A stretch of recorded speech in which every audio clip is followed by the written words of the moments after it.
കനകം വിളിച്ചിരുന്നു? ഇല്ല അച്ചോ, ആഴ്ചയിൽ ഒരിക്കലെങ്കിലും വിളിക്കുമായിരുന്നു.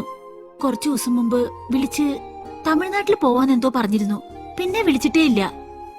അങ്ങോട്ട് വിളിക്കുമ്പോ തമിഴിൽ എന്തോ പറയുന്നുണ്ട്. അച്ചായനാണെങ്കിൽ ഇത്രയും ദിവസമൊന്നും വീട്ടിൽ നിന്ന് മാറി നിന്നിട്ടേ ഇല്ല. എനിക്കാണെങ്കിൽ ആകെ പേടിയാവുന്ന അച്ചോ. പേടിക്കാതിരിക്കൂ, കർത്താവ് നമ്മോടൊപ്പം ഉണ്ട്. അച്ചായൻ തമിഴ്നാട്ടിൽ പോയ വിവരം അച്ഛൻ അറിഞ്ഞായിരുന്നോ? ആ, പോകുമ്പോ പറഞ്ഞിരുന്നു. അവന്റെ ഫ്രണ്ടിന്റെ കയ്യിന്ന് കുറച്ച് കാശ് കടം വാങ്ങാനാ പോയത്. ചെന്നപ്പോ ആള് സ്ഥലത്തില്ലാത്രേ. അയാള് വരാൻ വേണ്ടി കാത്തിരിക്കയാവും. എന്റെ മോള് സ്കൂള് വിട്ടു വന്ന് ആദ്യം തിരക്കുന്നത് പപ്പ എവിടെയെന്നാ. എന്റെ പ്രയാസം പറയാൻ കർത്താവും അച്ഛനും മാത്രല്ലേ ഉള്ളൂ. നീ വാ.